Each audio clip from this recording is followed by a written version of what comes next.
Hi friends, welcome everyone. Today I am going to explain about benefits of Ajwain leaves.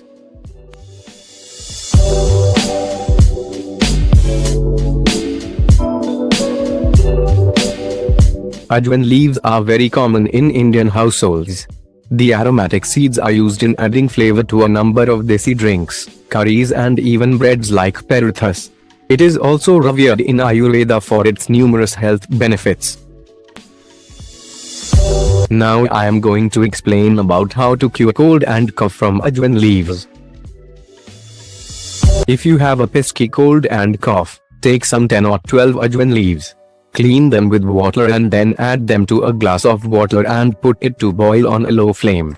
Allow the decoction to boil until the water is reduced to about 3/4 of its original quantity.